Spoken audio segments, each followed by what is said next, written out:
Excuse me, बल्दिया मीरपुर ख़ास जी पुरहुजूम गलीअ में मूंसां कुल्हो लॻण बैदि बेसाख्ता चयो हुयई।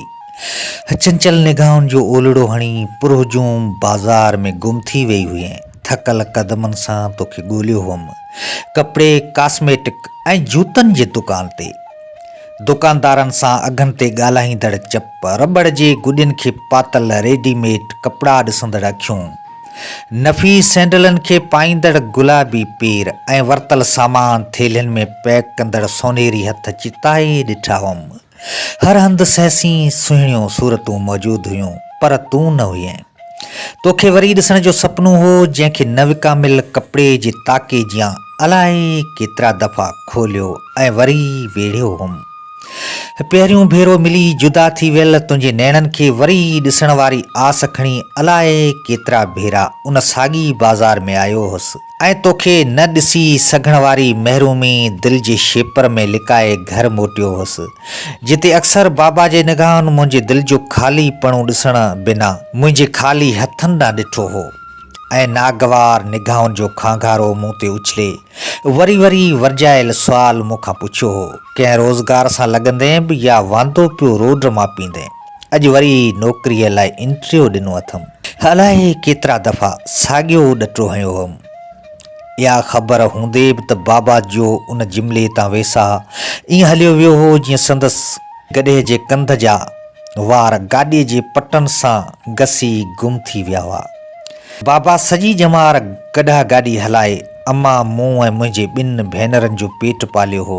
हिन उन पुराणी गॾा गाॾीअ ते सामान सथींदे मुंहिंजे हवाले सां पंहिंजे दिलि में अलाए केतिरा ख़्वाब सथे छॾिया हुआ, जिन जी ताबीर मुंहिंजी नौकरीअ सां मशरूत हुई। पर मास्टर डिग्री खणी अलाए केतिरियूं टेस्टूं ऐं इंटरव्यू ॾिना हुअमि, पर नौकरी हुई जेका बाबा जे सुखनि जियां अणलब थी पई हुई। ॼातल सुञातल नौजवान जे हथ में ऑफर आर्डर ॾिसंदो हुअसि त कंहिं बासर माण्हूअ सां वास्ता न हुअण वारी महरूमी छितनि कुतनि जियां ॾाढ़ींदी हुई। पैसनि सां आर्डर वठी ॾींदड़ एजेंटनि जी जेतिरी महवत सां ॻोल्हा कई हुअमि, एतिरे ध्यान सां जेकर नंढपण में तइलीम हासिल करियां हा त भले नौकरी न बि मिले हा त बि का डिग्री खणी किथे ॿाहिराड़ीअ में इस्पताल खोले ॾोकड़नि सां वेठो खेॾां हा, या ॿाहिराड़ीअ जे मरीज़नि खे सुयूं हणी वेठो पैसा कमाया हा। पर आऊं त ॾाहपड़ीअ वापारीअ जियां सस्ते एजेंट हथां माॻई ठॻिजी पियसि। अमां खे पंहिंजे ॾाज जो आख़िरी ज़ेवर विकिणण ते मस मस राज़ी करे 50,000 रुपया एजेंट खे ॾिनमि त इहो माॻई गुम थी वियो। पोइ ख़बर पई त हमरा ॿियनि बि केतिरनि ई मूं जहिड़नि भूकनि खे कतरे मुल्की छॾे भॼी वियो हो। एजेंटनि हथां मथो कूड़ाइण जी ख़बर बाबा खे पई हुई त मूंखे अलाए किथां ॻोल्हे ॻोल्हे उहे लफ़्ज़ चयाईं जेके हिन शायदि गॾह गाॾीअ में घोई कंदड़ गॾह खे बि कॾहिं न चया हूंदा। तॾहिं खां ई संदसि नज़रनि सां गॾु मूं ॾांहुं ॾेंभू उॾरंदा हुआ। बाबा गॾा गाॾी हलाए मुंहिंजी तइलीम जा ख़र्च बर्दाश्त कया हुआ, पर हाणे जॾहिं तइलीम मुकमिल करे बेरोज़गार भटकण लॻो हुअसि त मुंहिंजी वांदकाई बाबा लाइ सदमो ऐं मूं लाइ महणो थी पई हुई। बाबा बि शायदि दिलि जे पिंजरे मां नौकरीअ जे आसरनि जा पखी आस्ते आस्ते उॾारण शुरू करे छॾिया हुआ। तॾहिं ई त हू मूंखे होटल जी बेरागिरी करण या रेढ़े ते शयूं विकिणी घरेलू कफ़ालत में भाङे भाईवार थियण जा मशूरा ॾींदो हो। पर आऊं उन ख़ौफ़ खां संदसि मशूरनि ते अमल करण खां लवाईंदो हुअसि त माण्हू छा चवंदा, सिंध यूनिवर्सिटी जो मास्टर कयल रेढ़े ते छोला पियो खपाए। बसि अम्मा हुई जेका बाबा खां लिकाए ख़र्ची ॾींदी हुअमि, जंहिंमां छंड फूक करे दोस्तनि सां गॾु शख़्सी रुतबे जी ख़ाली बंदूक भरियल हुजण जो तासर ठाहे पियो हलंदो हुअसि। इहो बि टामे जे थाल जहिड़ो सियारे जो सुबुह हो। अम्मा लाइ अशरफीअ तां दही वठी मोटियो हुअसि। साम्हूं वेंदड़ रक्शे में तोखे वेठल ॾिठी हुअमि। बेसाख्ता पोयां डोड़ियो हुअसि, वालदीन सां गॾु हलण जो अंगल कंदड़ दादली ॿार जियां। आस पास मौजूदु माण्हू हैरत सां ॾिसण लॻा हुआ। तो बि वेंदड़ रक्शे मां नज़रनि जा तीर उछलिया हुआ। अलाए छा सोचे नज़रूं ॿिए तरफ़ फेरियूं हुयई। रस्ते तां ईंदड़ वेंदड़ सुवारनि जी रश में फासी पियोसि। जीअं तीअं करे इक़बाल पेट्रोल पंप ॾांहुं वेंदड़ चुंगचीअ में चढ़ियो हुअसि। चुंगचीअ मां लहण खां अॻु तूं हैदराबाद वेंदड़ कोच में चढ़ी हुई। बस ॾांहुं वधियो हुअसि त चुंगचीअ वारे पोयां सॾु करे किरायो घुरियो हो। तॾहिं यादि पियमि त खीसो ख़ाली हो। तोसां गॾु सफ़र थियण जे सपने खे ज़िंदह दरगोर करे बीह रहियो हुअसि। शीशनि जी विथीअ मां चिताए ॾिठो हुई। शायदि को ओबाश नौजवान सम्झी ॿिए पासे ॾिसण लॻी हुई। मुंहिंजूं हसरतूं वींदड़ बस टायरनि हेठां चीबाटे छॾियूं हुयूं ऐं अॻिते वधी वई हुई। मूं पोयां रेज़गारी ॻोल्हे चुंगचीअ वारे जो किरायो मस मस पूरो कयो हो। इक़बाल पेट्रोल पंप खां पैदल घर ईंदे दुनिया में दौलत जी गैर मसावी तक़सीम खे अलाए केतिरियूं रंग बरंगी गारियूं ॾेई कार्ल मार्क्स खे दुनिया जो अज़ीम ॾाहो करार ॾिनो हुअमि। दही किथे? अमां जे सुवाल चुंगचीअ में विसरी वियल दही जी थेली यादि ॾियारी हुई। पेशेमानीअ में हथु मलींदो रहिजी वियोसि। गॾह खे गाॾीअ में जोटींदड़ बाबा जूं नज़रूं छेरायल माखीअ जे मखियुनि जियां मूं ॾांहुं उॾाणियूं हुयूं। बेचैन थी कमरे में घिड़ियो हुअसि। अमां पोयां हली आई हुई, पैसा खपाए छॾई। तॾहिं त दही कोन आंदई। कीअं कोन्हे? आउं रुखी मानी पाणी सां खाई छॾींदुसि, तूं परेशान न थी। बाबा जा जिमला गोलनि जियां खोपरीअ मां आर पार थी विया हुआ। चागूले पुट खे त ख़राबु कई, पर हाणे रुखी मानी चॿे मैदे जी ॿेड़ी न ॿोड़। इझो आउं दही वठी अचां थो। अमां नाश्तो खणी आई हुई। 2 टे गिरहा खणी मोटाए ॾिनो हुअमि। परेशान थी पुछियो हुअईं, पुट परेशान छो आहीं? वज़ाहत ज़रूरी न सम्झी हुअमि। मथे में सूर जो बहानो खणियो हुअमि। 2 महीननि अंदरि तोखे ॿियो भेरो ॾिसी वरी विञाइण जे दर्द खे ओंथरे ॿार जियां दिलि में संभालण जी कोशिशि कंदो घर खां ॿाहिरि निकितो हुअसि। साम्हूं गलीअ मां बाबा खे दही वठी मोटंदे ॾिठुमि त भरवारी गलीअ ॾांहुं मुड़ी वियसि। लखाॾूं लुढ़क साम्हूं अची बीठो। पंहिंजी ताज़ी शाइरी ॿुधाइण जी कोशिशि कयाई। कंहिं ज़रूरी कम जो बहानो घड़े छिके जान छॾाई हुअमि। अलाहदाद ऐं शमन जो तालुक़ु कॉमप्रस्त पार्टियुनि सां हो ऐं उन ई आड़ में पार्टी कार्ड ॾेखारे ज़बानी धमकी या वरी टल सल सां हल्को फुल्को भतो वठी ज़िंदगीअ जो गाॾो घीले रहिया हुआ। राहत ऐं कादर स्ट्रेट क्राइम में ख़र्च पखो पूरो करे रहिया हुआ। मोलूअ जो खीसो सदाईं गरम हूंदो हो। आमदनी जा ज़रिया ॻुझा हुअसि, पर किन संगतियुनि जो ख़्यालु हो त मनशियात विकिणंदो हो, किन जो अंदाज़ो हो त जेब कतरी कंदो हो, किन अनुमान ज़ाहिर कयो त वटि सोनियूं कुकड़ियूं हुयूं या माॻई खेसि कारूअ जो ख़ज़ानो हथु आयो हो। उन ॾींहुं त खांइसि 100 रुपया उधर घुरियमि त बेझिझक ॾेई छॾियईं। भरिसां बीठल अलाहदाद भुणको कयो। शरलूअ खे केतिरा दफ़ा चयो अथमि त पार्टीअ जो कार्ड वठी असां सां गॾु थी वञे, हथ मुंझ लही वेंदी, पर तइलीमी डिग्री ऐं कानून जो रिंगट नथो छॾे। अॼुकल्ह डिग्री ऐं कानून बि पैसनि अॻियां मजबूर आहिनि। अलाहदाद जी ॻाल्हि दिलि सां लॻी हुअमि। कंहिं ज़रूरी कम जो बहानो घड़े अॻिते लंघे वियो हुअसि। रक्षा मां लही उन साॻी गलीअ में आयो हुअसि जिते तुंहिंजो पहिरियों दर्शन नसीब थियो हो। अलाए छो उन गलीअ में वरी वरी चकर कढणु लॻोसि। आस पास तुंहिंजी मौजूदगी जी महक विखरियल हुई। तुंहिंजे गुलाबी चेहरे, कजलियुनि अखियुनि, कणक रंगनि ॿाहुनि जो तसवर उन गलीअ में अलाए छो निराला अहसास आणींदो हो, जिन खे इज़हार जा वेस वॻा पाराइण एतिरो ई मुश्किल हो जेतिरो कारोकारी जी कुहाड़ी हलाईंदड़ हथनि खे इश्क जे बेख़ुदनि जे इसरार सम्झाइण मुश्किल हूंदो आहे। बेमक़सद चकर लॻाइण आकवर्ड लॻो हुअमि। दिलि ते पथर रखी वापसि वरियो हुअसि। रेलवे लाइन मथां लॻल लोही सीढ़ीअ चढ़ण खां अॻु बीह रहियो हुअसि। हींअरो वॻ खां विछड़ियल ओठे फर जियां झेराइण लॻो हो। तुंहिंजे तसवर जे आङरनि जज़्बनि जे लॻड़नि खे जुबियूं ॾिनियूं हुयूं त हैदराबाद स्टाफ ॾांहुं वेंदड़ रक्शे में चढ़ी वेठो हुअसि, जिते हैदराबाद खां ईंदड़ गाॾियुनि मां लहंदड़ औरतुनि खे चिताए ॾिठो हुअमि।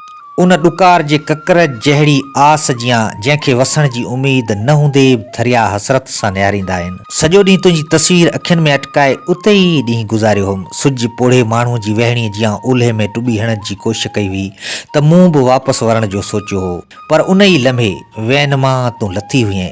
मूं ते नज़र पवंदे ई छिनल गुल जियां कुमाइजी पई हुईं। शायदि सुबुह वेल मुंहिंजो वाइड़नि जियां तोखे ॾिसणु ऐं पोयां अचण वारी ॻाल्हि तोखे यादि आई हुई, पर ॿिए लम्हे पाण खे संभाले वरितो हुयई। हथ में झलियल टिश्यू पेपर उछले मूंखे नज़रअंदाज़ करे रक्षा में चढ़ी हुई। मूं तुंहिंजे उछलियल टिश्यू पेपर खे खणी वरितो हो। इहो मंज़र अख टेट अंदाज़ सां हैरत मां ॾिठो हुई। आस पास जूं के नज़रूं मूं ते अटकियूं हुयूं। रक्षा में चढ़ी ड्राइवर खे तो वारे रक्षा पोयां हलण लाइ चयो हुअमि। ॿिन्ही रक्षनि वारी विछोटी ग़रीब अमीर जे फ़र्क़ जियां वेरा वेर परभुरो थी रही हुई। रक्षा वारे खे रफ़्तार घणी तेज़ करण लाइ चयो हुअमि। त हू शकी थी पियो हो। रक्शो तेज़ करण बदिरां साम्हूं लॻल आईने में चिताए मूंखे ॾिसण लॻो हो। बेवसीअ मां खेसि अर्ज़ु कयो हुअमि, यार अणवाक़ुफ़ आहियां, हुन रक्शे में वेठल औरत जे घर भरिसां ई किथे माइट रहंदा आहिनि, उते वञणो अथमि। जे अॻियूं रक्षा अखियुनि खां अलोप थी वियो त मंज़िल जो ॾिस पतो बि हलियो वेंदो। महिरबानी करे जल्दी हलाए। रक्षा वारे जे चपनि ते अनेक सुवाल अची बीह रहिया हुआ, पर ख़ामोश थी वियो हो।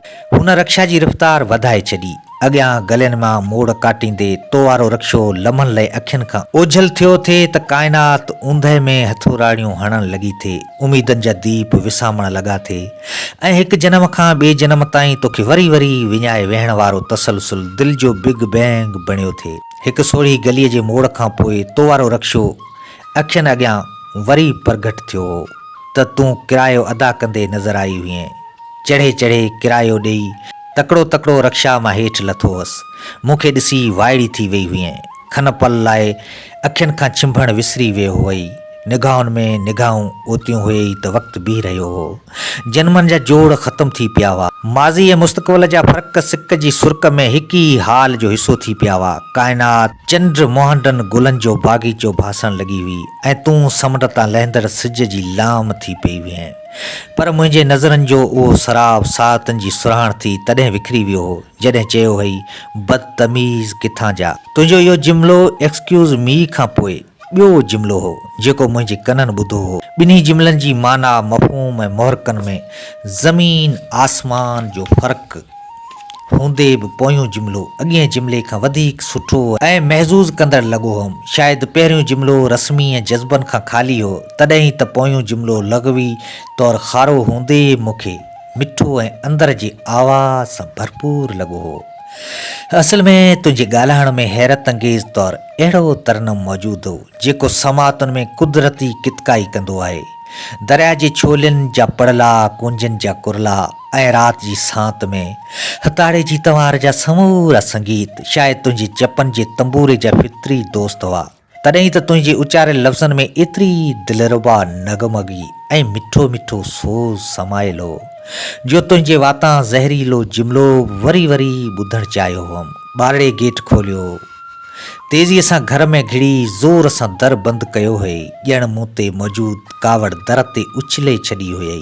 दर छा बंदि थियो, ॼण ॿिनि कुदरती ॻंढियल जिस्मनि खे ऑपरेशन सां अलॻि कयो वियो हो। के पल पंहिंजो पाण खे विसारे उते ई बीठो रहियो हुअसि। वापसि मोटंदे तुंहिंजे उछलायल टिशू पेपर जे दिलि नशीन छुहा सां गॾु वास वठंदे दिली दिलि में तोखे मुखातिब थी चयो हुअमि, तोखे हासिल करण लाइ ज़िंदगी विञाइण जी जुआ खेॾणी पई त बि ज़रूरु खेॾंदुसि, छो त तोखे हासिल करे वरी विञाए वेहण जे जनम जनम वारे चकर में मुंहिंजो एहतियात ऐं तुंहिंजी गैर संजीदगी सदाईं विछोड़नि जे रत सां नसीबनि जो कागर लिखाईंदी रही आहे ऐं मूं सदाईं हारायल मोहबत जे ज़ख़्मी घोड़े ते यकीनी हार बावजूदि बाज़ी लॻाई आहे।